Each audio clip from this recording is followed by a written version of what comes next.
My name is Rachel, and I'm 30 now. I have a great job, my own apartment, and enough savings to live comfortably. But getting here? That's a story filled with more twists and turns than I ever could have imagined. It all started when I was 16. That was the year my mom passed away. My dad tried to hold things together, but I could see the cracks forming. He wasn't the same, and a year later, he dropped a bombshell on me. "Rachel, I'd like you to meet Jessica," he said one evening, standing in the living room with a woman who looked like she could have been my older cousin. "We're getting married."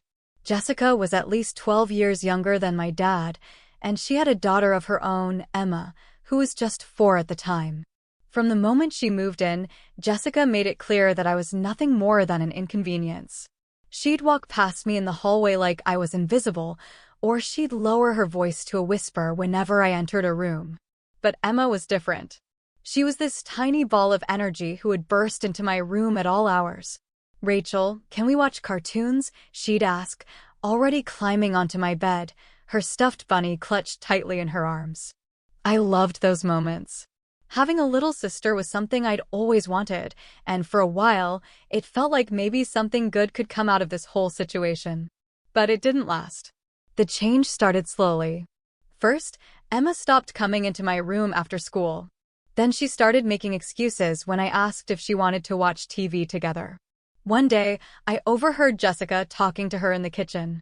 "You don't have to spend so much time with Rachel," Jessica said in that syrupy voice of hers. "She's not really your sister, sweetie. She's just your father's other daughter." That was the moment it all clicked into place. The way Jessica had been acting, this sudden distance from Emma. It was all part of her plan. She didn't want Emma seeing me as family, and worse, she was succeeding. After that, I stopped trying. What was the point? Every time Emma ignored me at dinner or looked past me in the hallway, it just hurt more. So, I focused on school instead. When I got accepted to college on a full scholarship, it felt like an escape. After college, my career took off. Every year brought new opportunities, better projects, and bigger paychecks. I had the life I had dreamed of, my own apartment, nice clothes, fancy dinners, weekend getaways. No more hand-me-downs or scraping by. I was finally free. Then came the phone call that changed everything. "Rachel." My dad's voice was hesitant, almost nervous. "How have you been, sweetheart?" I nearly dropped my coffee. We hadn't spoken in years, aside from the occasional holiday card or a generic birthday text. I always suspected Jessica had something to do with that. Anytime my dad had tried to call me in the past, she had a way of suddenly needing him for something urgent. "I've been thinking," he continued when I didn't respond. "Maybe it's time we start fresh. Let the past go. Come over for dinner. Jessica would love to see you." Jessica would love to see me? Now I knew something was off. But curiosity got the better of me, and that Sunday, I found myself pulling into their driveway. Jessica greeted me at the door with a beaming smile and even pulled me into a hug. "Rachel, we've missed you so much," she gushed. I stood there stiffly, wondering if I had stepped into some alternate universe. This was the same woman who once forgot to tell me that a family dinner had been rescheduled, leaving me alone at an empty table. The visits became regular after that. Every Sunday, I would sit at their dinner table, nodding along to whatever small talk was thrown my way. It felt strange, almost rehearsed, like they were trying to play happy family. Then, one evening, the real reason for my sudden invitation back into their lives came out. "We might need a little help," my dad admitted, avoiding my eyes. It turned out that Jessica and my dad had made some bad financial decisions. They were drowning in debt, and Emma, now 18, needed help with college tuition. That's when it all made sense. Jessica didn't miss me. She just saw me as a potential lifeline. I took a deep breath, putting my fork down. "I'm really sorry you're struggling," I said, keeping my voice steady. "But I can't help you financially." Jessica's expression twisted for just a second before she plastered that fake smile back on. "Of course. We just wanted to reconnect, that's all." I didn't believe her. That was the last dinner I attended. I had spent too many years longing for a family that didn't truly want me. Now, I had built my own life, one that didn't revolve around their approval. A few months later, Emma reached out to me. She apologized for how she had treated me growing up, admitting that Jessica had turned her against me. She was old enough now to see the truth. That conversation was the only good thing to come from my father's sudden reappearance in my life. As for Jessica, she never called again after I refused to bail them out. And honestly, I don't miss her one bit. Every Sunday, I'd go over to my dad and Jessica's house, and we'd all sit in the living room, forcing small talk about the weather or the latest town gossip. The tension was always there, just beneath the surface. Jessica would smile too much, my dad would stare at his coffee cup like it held the answers to all his problems, and Emma, now 17, would sit in the corner, glued to her phone, barely acknowledging my existence. About a month into this new routine, the other shoe finally dropped. The thing is, Rachel, my dad started one evening, stirring his coffee absently. "We've been having some financial difficulties." Jessica jumped in, her voice dripping with concern. "The house needs so many repairs, and the bills just keep piling up. We hate to ask, but..." And just like that, it began. At first, it was just a small contribution toward the utility bills. Then it was a little help with groceries. Then came the home repairs, first a new water heater, then fixing the roof, then replacing the ancient furnace. Each time they called, the requests got bigger, but I kept paying. After all, this was family, right? Emma, meanwhile, remained the one constant in all of this. While my dad and Jessica had undergone a complete transformation, suddenly warm and welcoming, Emma had stayed exactly the same. Cold, distant. During my visits, she'd sit in the corner of the living room, her face buried in her phone, only looking up to mumble a half-hearted hey when forced to acknowledge my presence. Sometimes, I'd catch her watching me when she thought I wasn't looking, with a strange expression, one I couldn't quite decipher. Not quite hatred, but something close. I told myself it was just the age gap. What 17-year-old wants to hang out with their 30-year-old stepsister?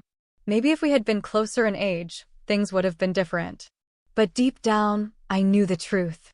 The seeds Jessica had planted all those years ago had grown into thick, thorny walls between us.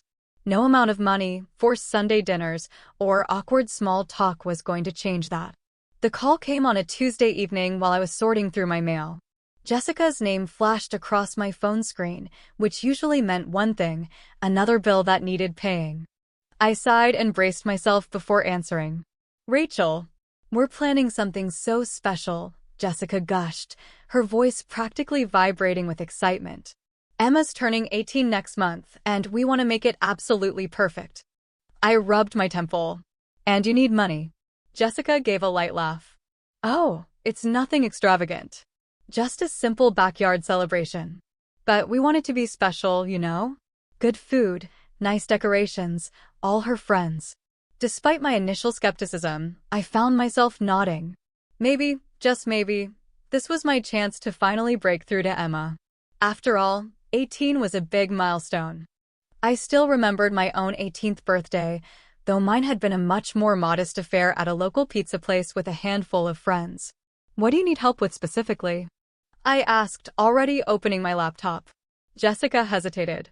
"Well, the biggest expense would be the food and drinks. You know how teenagers eat." I pulled up the website of a catering company I had used for work events before. "I can handle the catering," I offered. "They do great work, appetizers, main courses, drinks, and they make amazing cakes." For the next hour, I pored over menu options, trying to imagine Emma's face when she saw the spread. Would this finally be the thing that thawed the ice between us? For the first time in a long time, I felt a flicker of excitement about doing something for the family. Maybe this would finally change things. Then, a few days later, my dad called again. "Rachel, honey, there's something else we need to discuss," he said, his voice unusually serious. I settled into my armchair, sensing this wasn't going to be a quick conversation. "What about?" "Well, Emma will be graduating high school soon, and she wants to go to college." He hesitated before adding, "You know how important education is."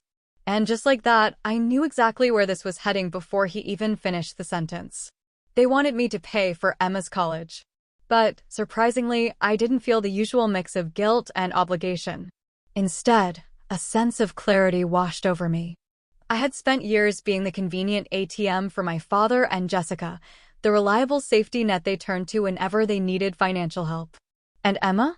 She had been conditioned to see me as other, as someone separate from her real family.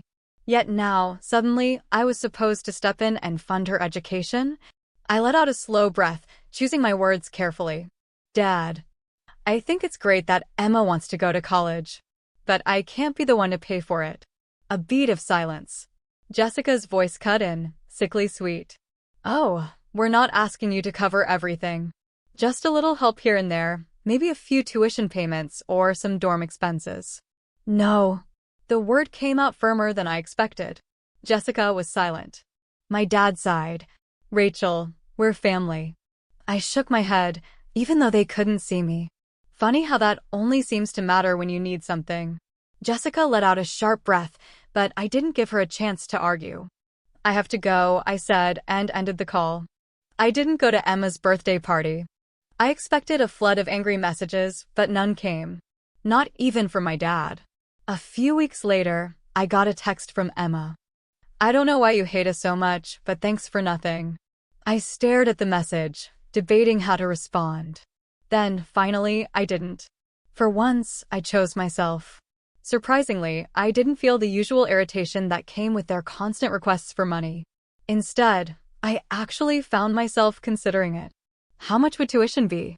I asked. Well, we were looking at State University, my dad said, launching into figures, but my mind was already racing ahead.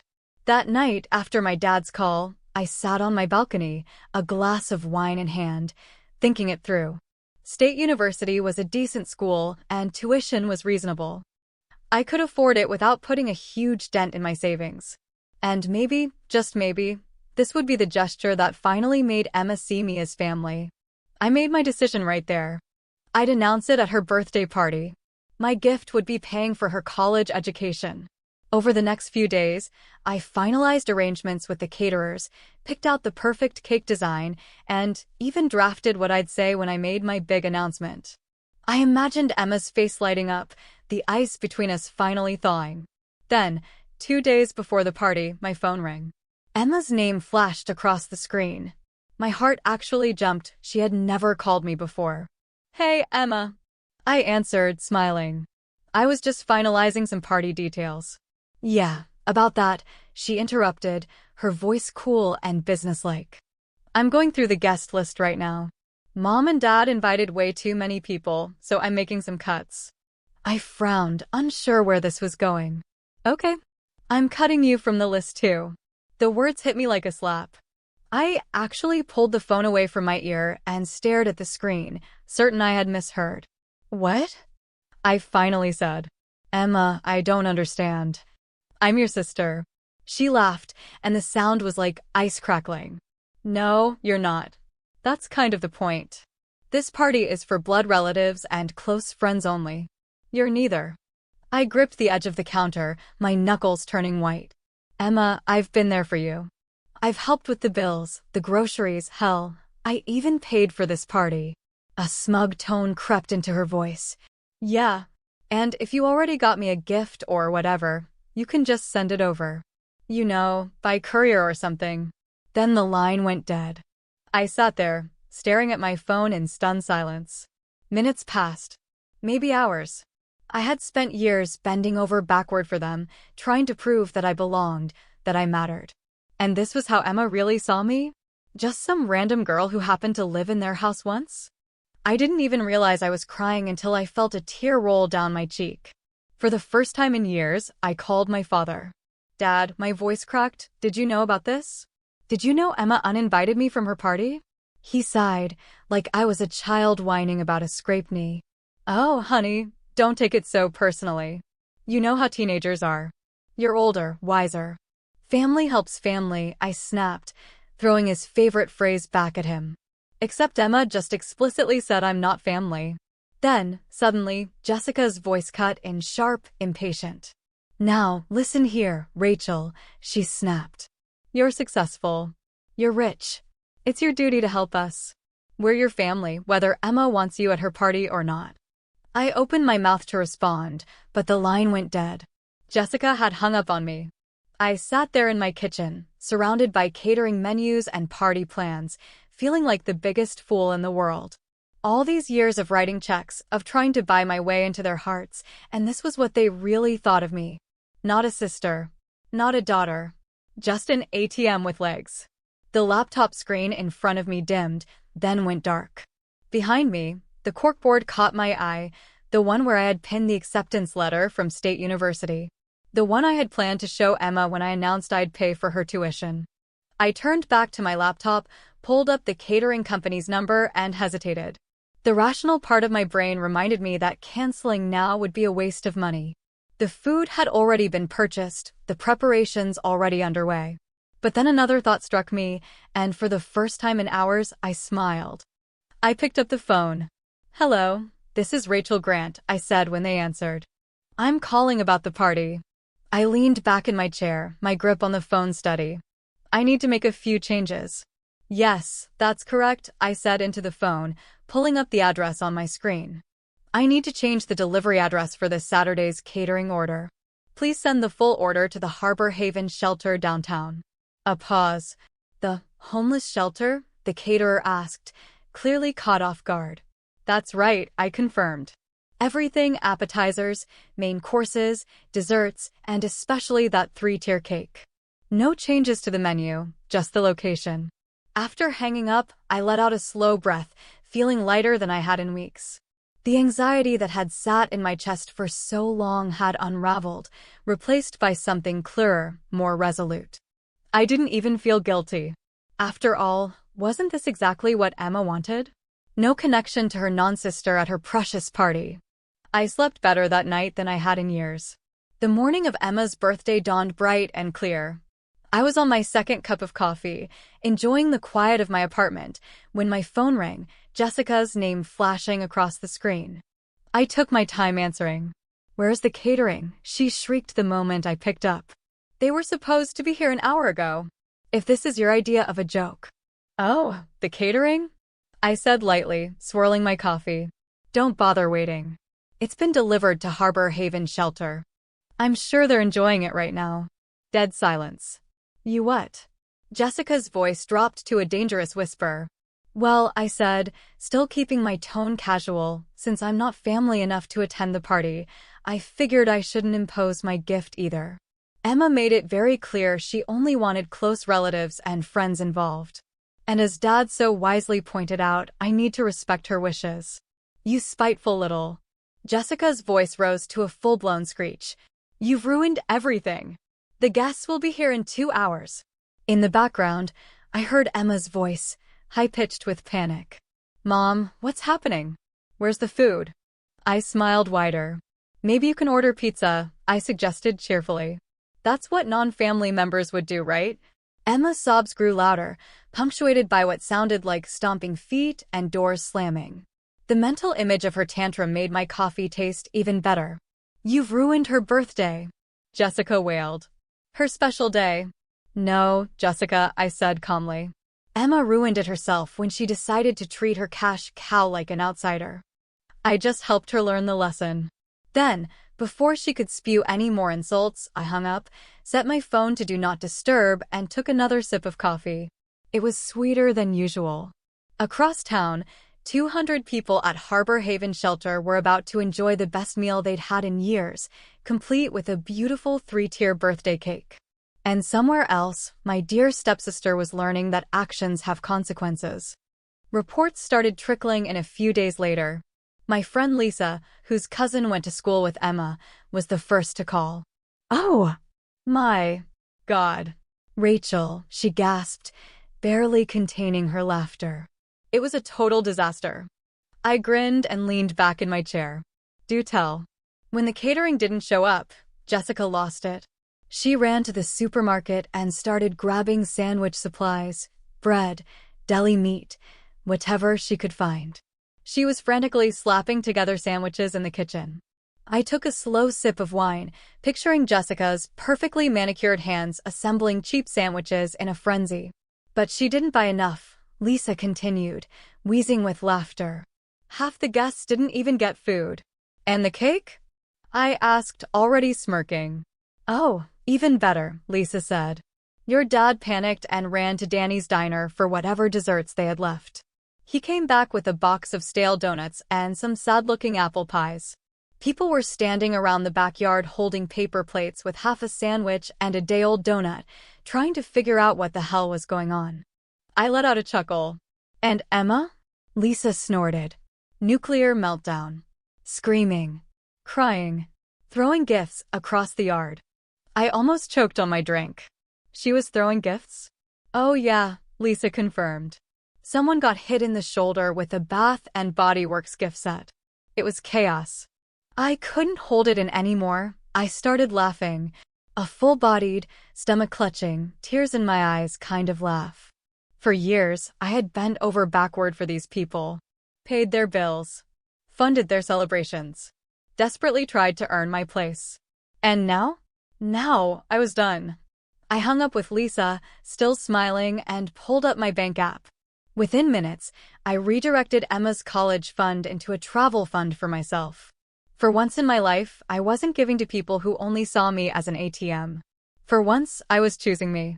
Lisa was still giggling as she recounted the chaos, but I had already moved on to the best part, Jessica's face, when those expensive lotions went flying across the yard. I was still smiling when my phone rang a few hours later. Dad. His voice had that forced calm tone, the one he always used when he was trying very hard to sound reasonable. Rachel, honey, we need to talk. I leaned back in my chair, already bracing myself. What you did, it really hurt your sister, he continued. But I understand why you did it. Anne, I forgive you. I almost laughed out loud. You forgive me? Yes, he said magnanimously. It's water under the bridge now. But we need to discuss something more important. Emma's college education. And there it was. The real reason for this call. Actually, Dad, there's nothing to discuss, I said, my voice firm. I won't be paying for Emma's education. A beat of silence. Then, he exploded. What do you mean you won't pay? You promised. You can't do this to your sister. My sister? Now I did laugh. You mean the same sister who explicitly told me I wasn't family? The one who uninvited me from her party because I'm not a real relative. That was different, he sputtered. She was just being emotional. Family helps family, Rachel. You know that. Exactly, I said coldly. And Emma made it very clear that I'm not family. I'm just the walking ATM you all come to when you need money. I took a slow breath, letting the final words settle. Well, guess what, Dad? The ATM is closed. You're being ridiculous, he snapped. After everything we've done for you. I cut him off, my voice sharp. Everything you've done for me? What exactly have you done besides take my money and treat me like an outsider? No, Dad. I'm done. No more checks. No more bills. No more repairs. And definitely no college tuition. You and Jessica can figure out how to pay for Emma's education yourselves. Goodbye, Dad. I hung up, my hands steady. Across the room, sitting on my desk, was the framed announcement I had planned to present at Emma's birthday, the one where I was going to tell her I'd pay for her tuition. I picked it up, stared at it for a long moment. Then, I dropped it into the trash. The call started 3 days after my conversation with Dad. First, it was Aunt Linda. Then Uncle Mike. Then cousins I hadn't spoken to in years. My phone buzzed constantly with messages and voicemails, all saying variations of the same thing. Rachel, you can't do this to your sister. Family has to stick together. Think about Emma's future.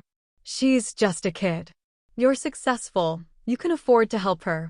Apparently, Dad and Jessica had been busy, spinning their version of events to anyone who would listen. In their story, poor Emma was being denied an education by her cruel stepsister who refused to share her wealth. Of course, they left out the part where Emma uninvited me from her party. They left out the part where she told me to my face that I wasn't family. I stopped answering calls from numbers I didn't recognize. And when family members did get through, the moment they mentioned Emma or college, I simply hung up. After a few days, I just turned my phone off completely. But they weren't done yet. One morning, I opened my apartment door to find Jessica and Emma standing there. Jessica's finger was poised over the doorbell, clearly ready to keep pressing it until I answered. I stared at them. Then, without a word, I shut the door in their faces. They came back the next day. And the next. Sometimes together. Sometimes separately. I started using the back entrance to my building and told the doorman not to let them up. Then, about a week later, a text popped up on my phone. It was from Emma. "Rachel, we need to talk." I stared at the screen, waiting. "I know I overreacted about the party," she continued. "It was stupid to take everything so seriously. The guest list thing was just a joke. Can't we just forget about it and move on? Please?" I let out a short, bitter laugh. Now it was a joke? Now that she realized there were consequences to her actions, suddenly it was just a misunderstanding? I typed back. "You're right, it was a joke. And I thought it was hilarious. Especially the part where I sent all the food to the homeless shelter. Wasn't that funny? I really appreciated your sense of humor, so I decided to match it with my own." I hit send. Emma didn't reply. And for the first time in my life, I didn't care. Several minutes passed before Emma responded. When she finally did, it was just one word. "Please." And that's when it hit me. Dad and Jessica hadn't told her. They hadn't mentioned that I had paid for the catering. They hadn't told her that I had been planning to cover her college tuition. I leaned back in my chair, staring at my phone, thinking about how differently things might have played out if Emma had known. She probably would have been sweet as sugar, playing the role of the loving sister perfectly. There would have been hugs and thank yous, promises of eternal gratitude. The party would have gone off without a hitch. I would have made my big announcement about college, and everything would have seemed perfect.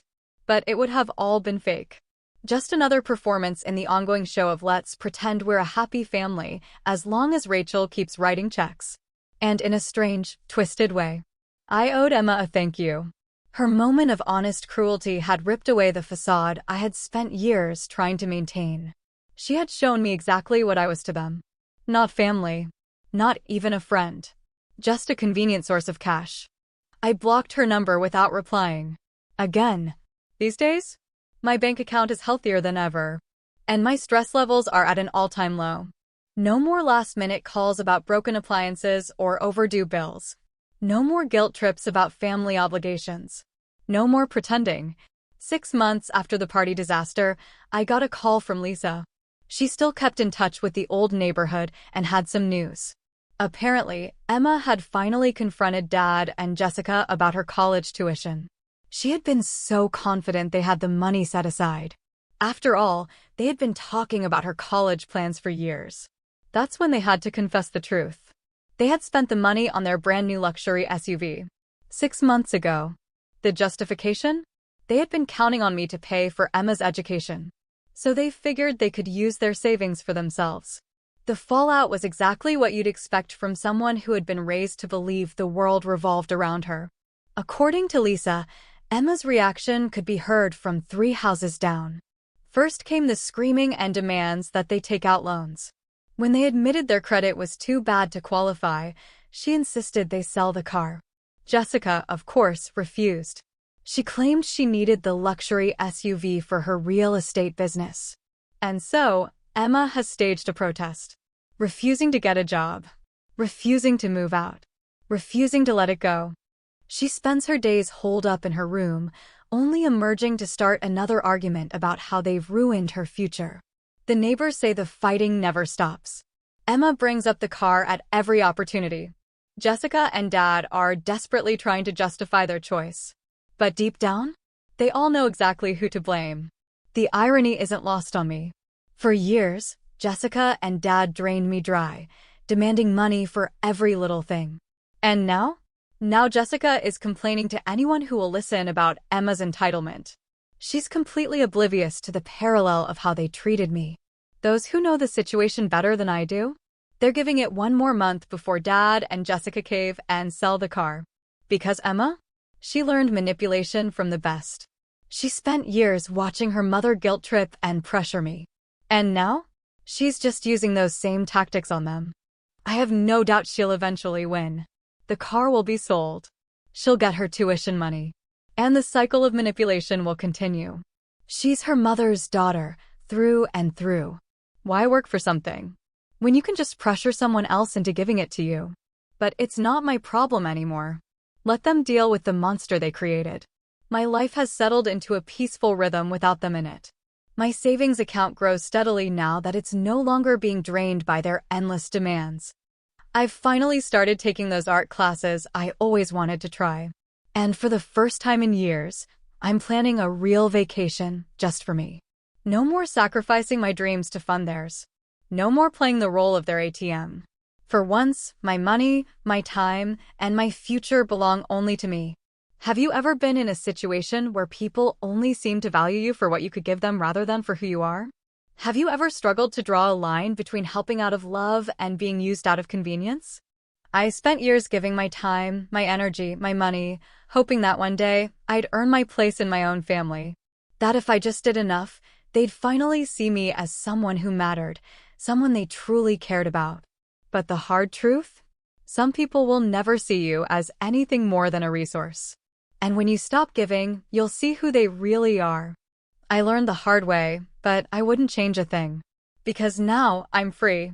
My life is my own, my future belongs to me, and I no longer feel trapped by the weight of their expectations. So tell me, what would you have done in my place? Do you think I made the right decision by cutting them off? Or would you have given them one last chance? Let me know in the comments. I'd love to hear your thoughts. And if you're struggling with people who only see you for what you provide, take this as your sign. You don't owe anyone your peace, your future, or your happiness. Choose yourself. Set boundaries. And never let anyone make you feel guilty for protecting what's yours. Because at the end of the day, the people who truly care about you, they don't love you for what you give them, they love you for who you are.